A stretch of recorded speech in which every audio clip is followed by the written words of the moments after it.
The research station floated in the darkness like a forgotten promise. Dr. Lena Brooks wiped the sweat from her forehead and stared at the egg sitting under the observation lights. 3 weeks since it arrived from the dead colony world, and nobody wanted to talk about where it really came from. "You should go home," Roy said from the doorway. He ran the station, which meant he worried about everything. "It's been 14 hours. "It moved again," Lena pointed at the scanner readings. "Heart rate is increasing. Whatever's inside is getting ready." Roy crossed his arms. "The council said not to interfere. We're supposed to keep it stable until their team arrives." "Their team won't be here for another 6 days." Lena turned back to the egg. It was the size of a small barrel, dark red with veins of gold running through the shell. Heat radiated from it in waves. "If it hatches before then, what am I supposed to do?" "Ignore it." "Yes," Roy said, but his voice was soft. "That's exactly what you're supposed to do. The regulations are clear about unknown xenofauna. No contact, no bonding, no interaction beyond basic observation." Lena had read those regulations. She had also read the reports from the colony world: burned cities, populations vanished, and one egg sitting in a vault beneath the ruins waiting. The colonists had died keeping it safe from something. She wanted to know what. "Go get some sleep, Roy. I'll call if anything changes." He hesitated, then nodded and left. The lab fell silent except for the hum of equipment and the steady beeping of the heart monitor connected to the egg. Lena pulled up a chair and watched the readings dance across her screen. The creature inside was dreaming. She could see the brain activity spiking in patterns that looked almost familiar. 2 hours later, the egg cracked. Not slowly, not with warning. One moment it was whole, the next a line of light split the shell from top to bottom. Lena jumped to her feet as the sensors screamed alerts. Heat spiked to dangerous levels. The lights dimmed as power diverted to the cooling systems. The crack widened. Small claws pushed through, darker than the shell, tipped with gold that gleamed in the observation lights. Lena's hand moved toward the emergency containment button, then stopped. She had spent 3 weeks studying this egg. Whatever was inside, it had chosen now to emerge, chosen this moment when she was alone. The shell fell away in pieces.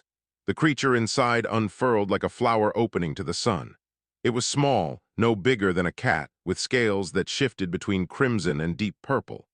Wings folded against its sides, translucent membranes showing delicate bone structure underneath. A long tail curled around its body, and smoke drifted from its nostrils with each breath. A dragon. Lena had seen the ancient files, the myths from Earth, the legends that every human culture seemed to share. But this was real. This was alive. This was impossible. The dragon's eyes opened. They were gold, bright as stars, with pupils that narrowed to slits in the light, and they looked directly at her. Lena forgot to breathe. The dragon tilted its head, studying her with an intelligence that made her skin prickle. It didn't cry, didn't make a sound, just watched her with those ancient eyes, and she felt something shift in her chest, a warmth that had nothing to do with the heat coming off the creature's body. "Hello," she whispered, knowing it was stupid, knowing it couldn't understand. The dragon took a step forward. Its claws clicked on the metal floor of the containment unit. Then it sat, still watching her, still silent, waiting. Lena's tablet beeped urgently. The sensors were detecting something new, something the programming didn't have words for. Energy flowing between her and the dragon, invisible but measurable. A connection forming in real time, synapses firing in patterns that matched between two completely different nervous systems. "Oh no," Lena breathed. She knew what this was. The files had mentioned it, buried in classified sections she wasn't supposed to have access to. A bond.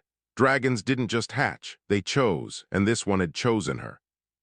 She should hit the containment button, should seal the unit and call Roy and let the council deal with this. That was protocol, that was safe, that was smart. Instead, she opened the containment door. The dragon's eyes widened. It made a soft sound, almost like a purr, and stepped out into the lab. Up close, Lena could see the individual scales, each one edged in gold, overlapping like armor. The dragon walked right up to her feet and looked up, head tilted in question. Slowly, carefully, Lena knelt down. The dragon stepped closer. She could feel the heat radiating from it, could smell something like cinnamon and smoke. Her hand reached out without conscious thought, and the dragon pressed its head against her palm. The world exploded into sensation. Emotions that weren't hers flooded through her mind. Curiosity, fierce and bright. Loneliness, deep as an ocean. Recognition, like finding something long lost. And underneath it all, a single word that resonated in her bones even though she didn't hear it with her ears. Guardians. The alarms started blaring. Emergency lights flashed red. Roy's voice crackled over the intercom, demanding to know what was happening. But Lena barely heard any of it. She was staring into the dragon's eyes, and the dragon was staring back, and between them something new was being born. Something the galaxy had tried very hard to forget. Something that would change everything. The medical bay smelled like antiseptic and worry. Lena sat on the examination table while Dr. Ravi Sharma ran another scan, his dark eyes narrowed in concentration. Behind the glass window, the dragon sat in what was supposed to be a quarantine room, watching her with those golden eyes that never seemed to blink. "Your neural activity is off the charts," Ravi said quietly. He glanced at the door, making sure it was closed. "And I mean that literally. The patterns don't match anything I've seen before. It's like your brain is running two operating systems at once." "Can you fix it?" Lena already knew the answer. "Fix it, Lena, I don't even understand it." Ravi pulled up a holographic display showing her brain scan next to the dragon's. The patterns were different, alien, but they pulsed in sync. "You're neurologically linked to a creature we know nothing about.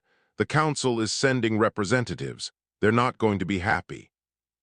Through the window, the dragon stood and pressed against the glass. Lena felt its distress like a hand squeezing her heart. 3 days since the hatching, and they couldn't be separated for more than an hour without both of them showing signs of physical stress. Her temperature would spike. The dragon would stop eating. The bond wasn't just emotional, it was biological. "How long until they arrive?" she asked. 2 days, maybe less." Ravi's expression softened. "Roy is trying to buy you time, but there are 47 galactic laws about human-xenofauna interaction. What you did, what's happening between you two, it violates most of them." The door opened. Roy walked in with a thin man in a gray suit who carried himself like someone used to being obeyed. His name was Alan Cross, and he represented the Galactic Council's Compliance Division. "Dr. Brooks," Cross's voice was cold as vacuum. "I've reviewed the security footage. You deliberately opened the containment unit and made physical contact with an unknown species. Care to explain?" Lena met his eyes. It was dying. "The scans showed it was healthy." "The scans were wrong." Lena gestured at the dragon through the window. "Dragons bond at birth. It's not a choice. It's biology. If I hadn't responded, the hatchling would have gone into shock and died within hours." Cross pulled out a tablet and scrolled through files. "How convenient that you happen to know the biology of a species we've never encountered before." "I read the colony reports, the real ones, not the sanitized versions." Lena stood up, ignoring Ravi's warning look. "That colony found dragon eggs, they studied them, and something killed them for it. The colonists hid that one egg because they knew it was important. They died protecting it." "They died because they broke quarantine protocols," Cross said sharply. "Just like you're doing now." Through the window, the dragon began to glow. Its scales shifted from red to orange, heat shimmer rising from its body. Lena felt the surge of emotion through the bond. Fear, anger, protection. "You need to calm down," Roy said, moving toward the window. "The temperature sensors are going critical." "I'm not doing anything," Lena said, but that wasn't quite true. She could feel the dragon's distress feeding into her own anxiety, creating a feedback loop. "It's reacting to the situation." "To me, you mean?" Cross stepped closer to Lena, his face hard. "This is exactly why the bonding laws exist. You've compromised your objectivity. That creature could be dangerous, and you're defending it because of chemicals in your brain." The glass cracked. Everyone froze. The dragon pressed harder against the window, its claws leaving scratches in the reinforced material. The temperature in the quarantine room was climbing past safe levels. "Back away from her," Ravi said to Cross. "You're triggering a protective response." "I'm enforcing the law." But Cross took a step back. The glass stopped cracking. "The council's decision is final. The dragon will be transferred to a research facility. You'll undergo neural separation therapy. The bond will be broken." "That will kill us both," Lena said flatly. The medical team disagrees. They believe the bond can be safely severed with minimal risk. "They're wrong." Lena felt the truth of it in her bones, in the part of her that was now connected to the dragon. "This isn't like breaking a habit or overcoming an addiction. We're linked at a cellular level. Separating us would be like trying to separate conjoined twins without surgery. One or both of us would die." Cross pulled up another file on his tablet. "This species has a history.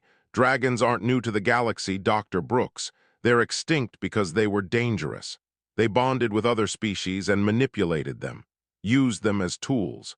The Council eliminated the threat centuries ago, and we're not about to let it resurface because of your mistake." The words hit Lena like a physical blow. You knew what these were when the colony found them." "The Council has maintained peace in this galaxy for 800 years. Sometimes that requires difficult choices." Cross's expression didn't change. "The dragon will be transferred tomorrow morning. You have until then to say goodbye. I suggest you use the time to prepare yourself mentally for the separation."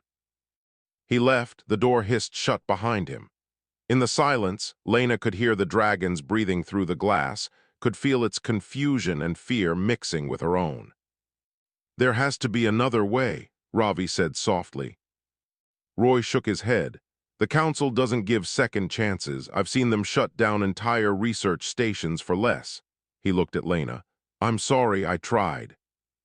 Lena walked to the window and placed her palm against the glass.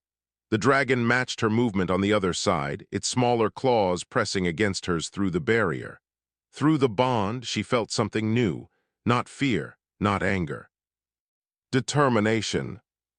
The dragon knew what was coming, and it had no intention of letting them separate.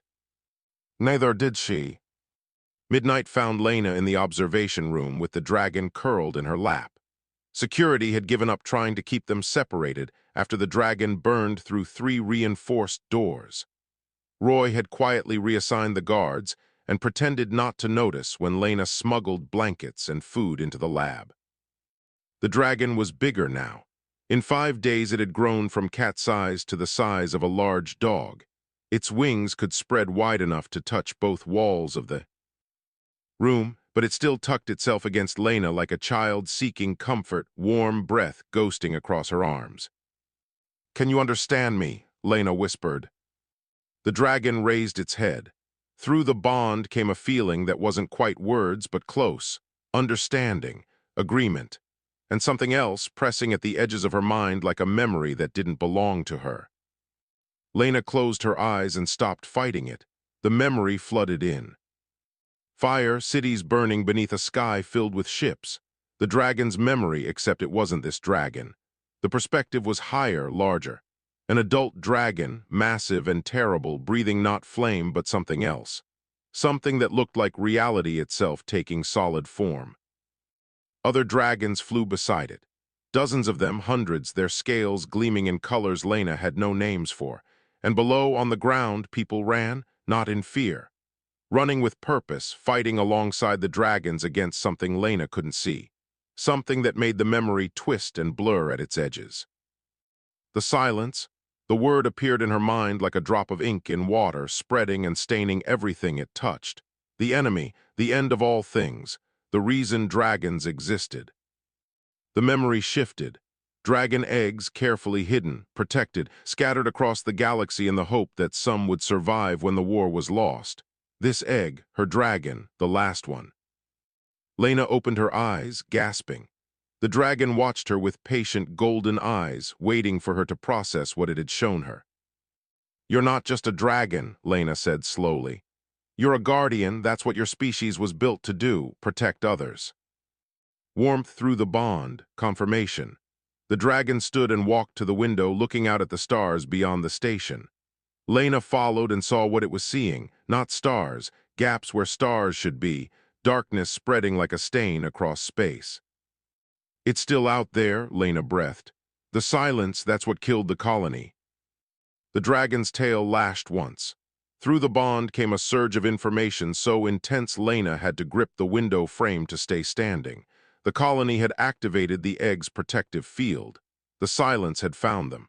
The colonists had died buying time for the egg to be evacuated. They had known what it was, known what it could become. And the council had let them die. Footsteps in the corridor. Lena turned as the door opened. Alan Cross stood there, but he looked different. Older, tired. He glanced at the dragon, then at Lena. You've accessed its memories, not a question. Why didn't you tell me the truth? Lena demanded. You knew what these creatures were. You knew about the silence. Cross stepped into the room and closed the door behind him. My species was one of the first the dragons saved. 800 years ago, we were dying. Our sun was collapsing, and we didn't have the technology to evacuate. Then they came. Dragons bonded with our best pilots, and together they moved our entire planet to a new system using technology we still don't understand. So why do you want to destroy this one? Because the dragons left. Cross's voice was bitter. After they saved us, after we built temples to them and taught our children to worship them, they just left, went off to fight their war and never came back. My people spent generations waiting for their return, waiting to be chosen again, but we never were. The dragon made a low sound, almost like a growl. Through the bond, Lena felt its response. Not abandonment, choice. The dragons had left because Cross's people were safe, because they were needed elsewhere. They didn't abandon you, Lena said. They trusted you to survive on your own. We wanted to be special. Cross laughed, sharp and painful. We wanted to believe we were chosen because we were worthy. But the truth is, dragons bond with whoever needs them most at the moment of hatching. It's not about being worthy, it's about being there. Is that why you're here? Because you're jealous? I'm here because the council is afraid. Cross pulled up his tablet and showed her classified files.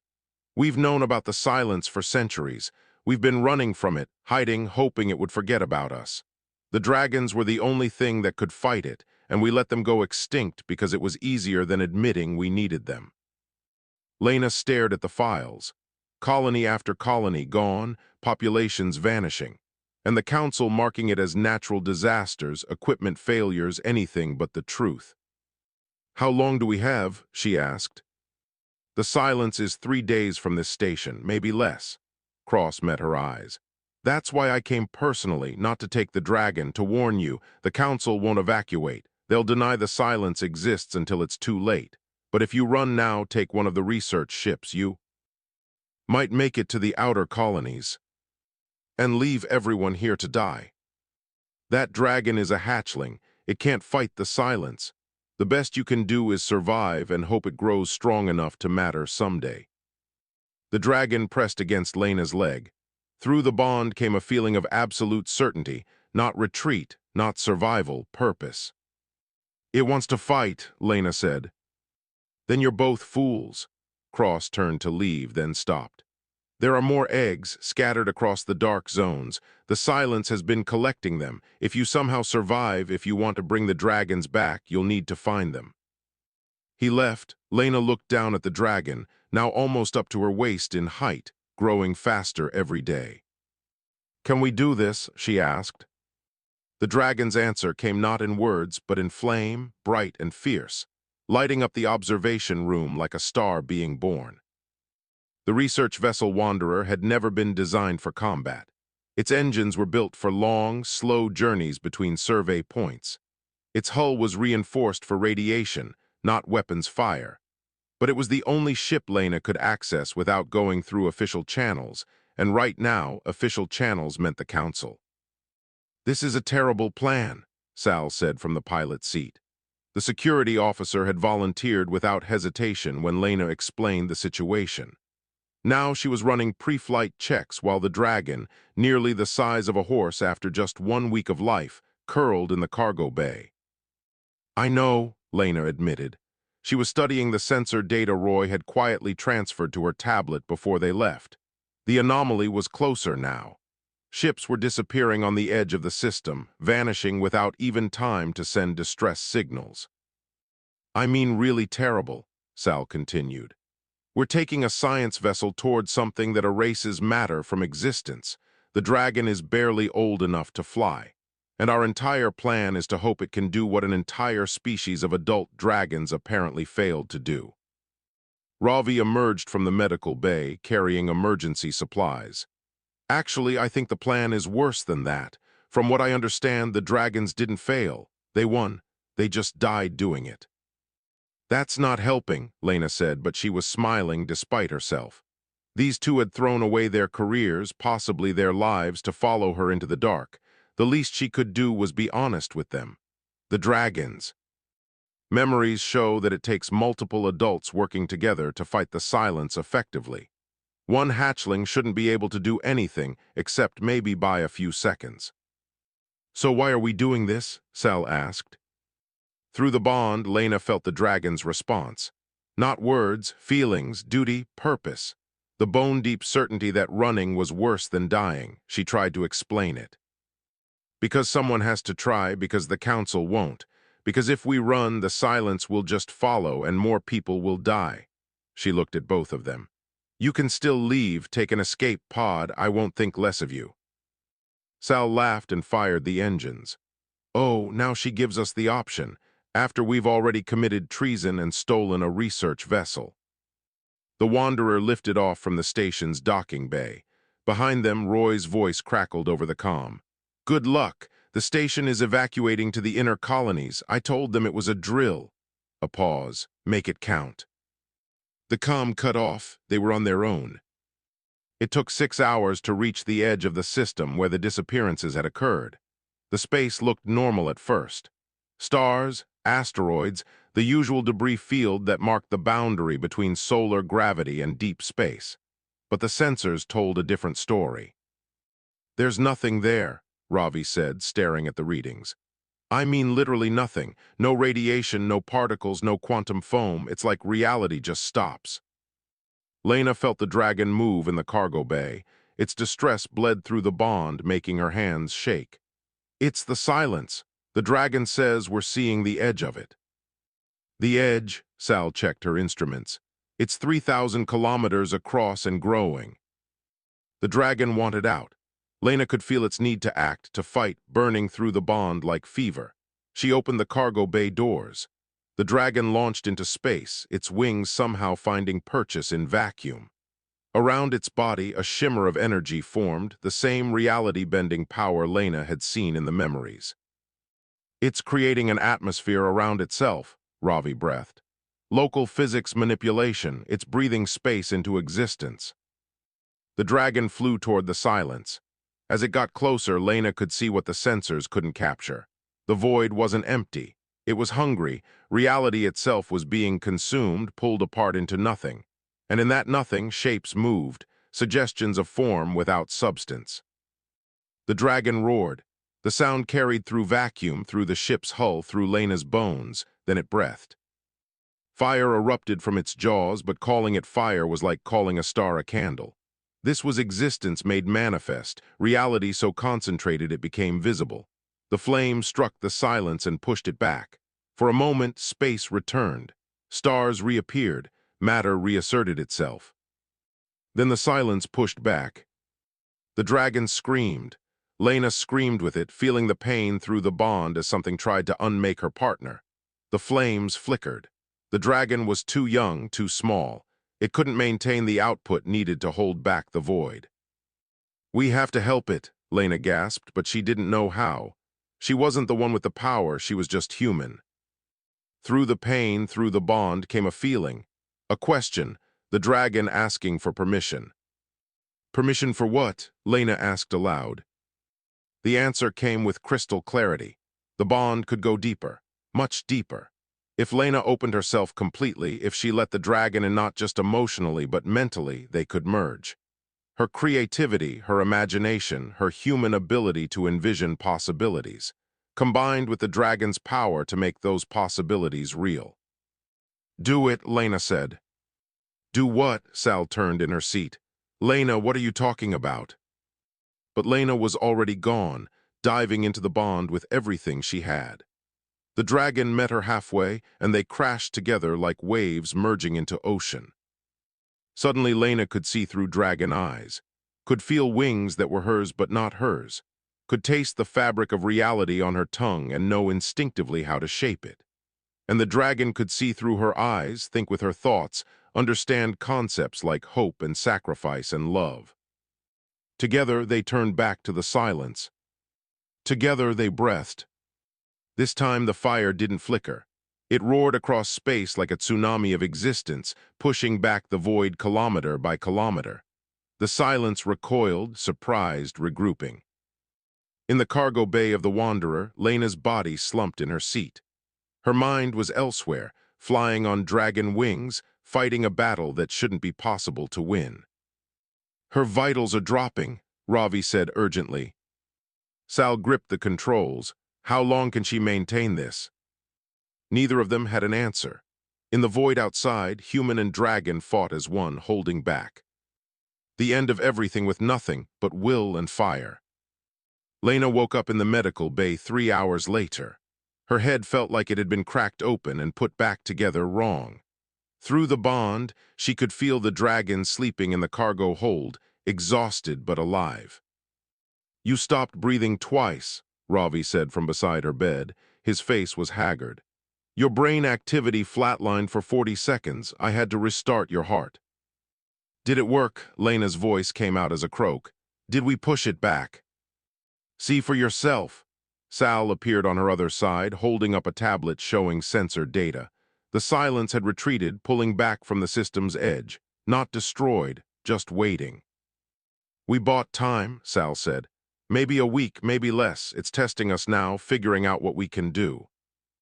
Lena struggled to sit up. Every muscle in her body protested. "We need to find the other eggs." Cross said the silence was collecting them. "About that," Ravi pulled up another display. "While you were unconscious, we did some scanning of the void. There are structures in there. Ships, maybe, derelicts, and biosignatures that match dragon eggs." "How many?" 17, all dormant, all being held in some kind of stasis field. Ravi met her eyes. "The silence isn't destroying them, it's keeping them." Through the bond, the dragon stirred. Images flooded Lena's mind. Eggs were potential, unformed power. The silence couldn't destroy potential, only realized existence. It was collecting them, storing them, keeping them away from species that could bond with them and create guardians. "It's afraid," Lena said softly. "The silence is afraid of dragons. That's why it's hoarding the eggs instead of destroying them." "Can we get to them?" Sal asked. Lena closed her eyes and reached through the bond. The dragon responded immediately, still tired but willing. Together they reviewed the memories of adult dragons fighting the silence. There were techniques, ways to navigate the void without being erased. But they required precision, power, and most importantly, multiple dragons working in concert. "One dragon can fight it off temporarily," Lena explained. "But to actually enter the silence and come back out, we need at least 3 working together. One to create the path, one to maintain it, one to retrieve whatever we're after." "We have one dragon," Ravi pointed out. "A juvenile one." "We have one dragon and a very stupid idea." Lena swung her legs off the bed, ignoring the protest from her body. "The bond lets me channel the dragon's power. What if we could create a temporary second dragon using that connection?" Sal frowned. "You mean like a projection, a ghost dragon?" "More like an echo. When we merged during the fight, I could shape reality the way the dragon does. For a few minutes, I was as much dragon as human." Lena looked at both of them. "What if I stayed that way, became a bridge that the dragon could extend its power through?" "That's insane," Ravi said flatly. "You barely survived 3 hours of deep bonding. What you're describing would be permanent. You'd lose yourself." "Not lose, change." Lena felt the dragon's agreement through the bond. "Dragons used to bond with entire species. Multiple individuals working together, all connected through one dragon. We could do the same thing on a smaller scale. You want us to bond with your dragon? Sal's voice was carefully neutral. I want you to bond with me and through me to the dragon, creating a network. Lena pulled up the medical scans showing her neural patterns. The dragon's power flows through the bond. If we expand the bond to include others, we expand the power. 3 minds, 1 purpose, enough to create the effect of multiple dragons. Ravi studied the scans. This could kill all 3 of us. The neural load alone could cause brain damage, and if the primary bond breaks while we're connected, the feedback could be catastrophic. I know, Lena met their eyes. I'm not ordering this, I'm asking, as friends, as people who chose to be here. Sal looked at Ravi. Some silent communication passed between them. Then Sal grinned, sharp and reckless. I've always wanted to fly. You're both insane, Ravi muttered. But he was already pulling up medical equipment, preparing sedatives and monitors. We'll need to do this carefully, build the connections slowly, and if anything goes wrong, I'm severing the bond immediately. It took 2 hours to prepare. Lena sat in the center of the medical bay with Sal and Ravi on either side. The dragon curled around all 3 of them, its body warm and solid. Through the bond, Lena could feel its curiosity and hope. Ready? She asked. They nodded. Lena opened the bond wide, wider than she ever had before, and invited them in. Sal came first, her mind bright and quick like lightning. The shock of sudden connection made her gasp, but she adjusted fast, her security training helping her compartmentalize the flood of new sensation. Through her eyes, Lena saw herself and the dragon from a new angle, saw the beauty in the bond she had been too close to appreciate. Ravi followed more slowly, his medical knowledge helping him understand what was happening even as it occurred. His mind was careful, methodical, building connections like a surgeon closing an incision. And as he joined, the network stabilized. 3 humans, 1 dragon, 4 minds touching, sharing, becoming something new. The dragon's power multiplied, not 3 times stronger, exponentially stronger. Lena felt Sal's tactical thinking merge with Ravi's analytical precision and her own creativity. The dragon took all of it and wove it together into something that had never existed before. A pack, a family, a unit.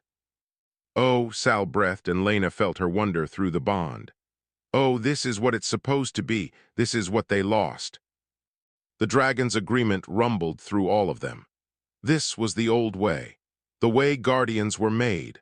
Not 1 dragon and 1 partner, but dragons and communities working together to protect the galaxy from the dark. Let's go get those eggs, Lena said, and 3 voices answered in perfect synchronization. Together they flew toward the silence, ready to reclaim what was stolen. The silence was not a void. Up close, merged with the dragon, Lena could see its true nature. It was confused existence, reality that had forgotten how to be real. It reached out like a drowning person, trying to grab onto anything solid, but its touch dissolved everything it found. It's lost, Ravi's voice came through the bond, his medical instincts recognizing trauma when he saw it. It doesn't know what it is anymore. The dragon agreed. Through ancient memories, it showed them the truth. The silence had once been something else, something alive and beautiful. But it had existed for so long, outlived so many universes, that it had lost coherence. Now it wandered between realities, trying to find its way home to a place that no longer existed. The eggs are ahead, Sal reported, her tactical awareness sharp even in the chaos. 200 meters into the boundary. They flew deeper. The dragon's power wrapped around them like armor, creating a bubble of stable reality in the storm of unbeing. But it was harder than fighting. The silence off. This required precision, control, maintaining their existence while surrounded by its opposite. Lena's human creativity shaped the path. She imagined a corridor of light, stable and true, and the dragon made it real. Sal's strategic mind plotted the course, finding the weak points in the silence where reality was easiest to assert. Ravi monitored their vitals, adjusting the bond's intensity to keep all of them alive. The eggs appeared like stars in darkness.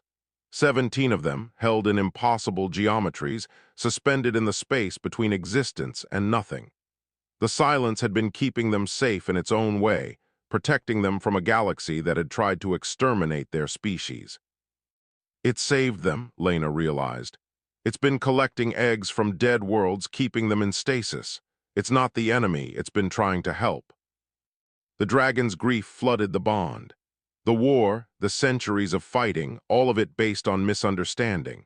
The silence had been trying to preserve what it found beautiful, but its touch destroyed. The dragons had fought to protect the young species they had bonded with, not understanding that the silence was trying to do the same. "We need to end this," Lena said through the bond. "Not by fighting, by teaching." "Teaching what?" Sal asked. "How do you teach something like that to exist properly?" "By showing it." Lena reached out through the bond, not to the dragon or her companions, but to the silence itself.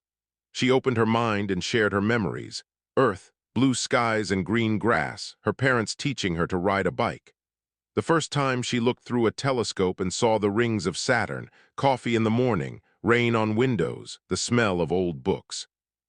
Humanity, life, existence in its messy, beautiful, temporary glory. The silence recoiled at first, overwhelmed by the solidity of the memories. Then it pressed closer, curious, desperate. It had been alone for so long, wandering through the dark, that it had forgotten what it meant to be.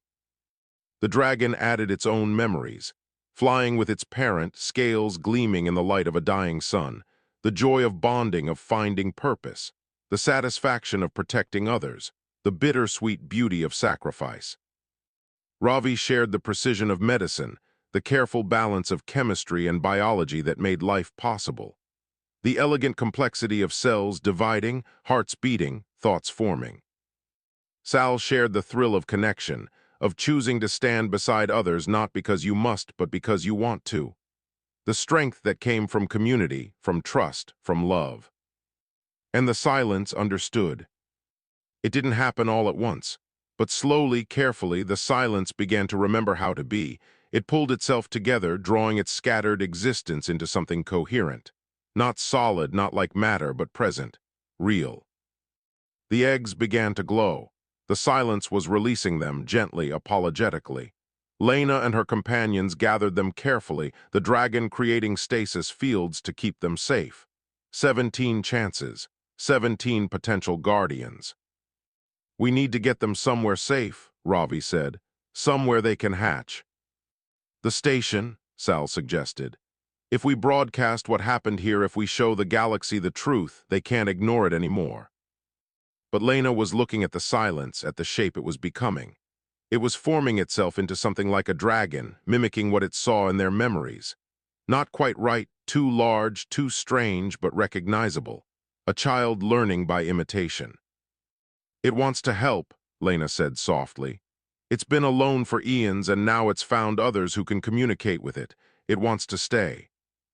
Through the bond, the dragon's acceptance flowed warm and certain. The silence would not be an enemy anymore.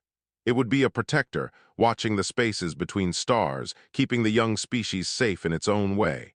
And when new eggs hatched, when new guardians were born, they would teach it better, show it how to exist without destroying. They returned to the Wanderer, the eggs secured, the silence following like a curious shadow. Sal sent the broadcast immediately. Every screen in the galaxy would see it. The truth about the dragons, about the Council's lies, about the real nature of the silence. Some would deny it. Some would try to maintain the old order, but enough would see. Enough would understand.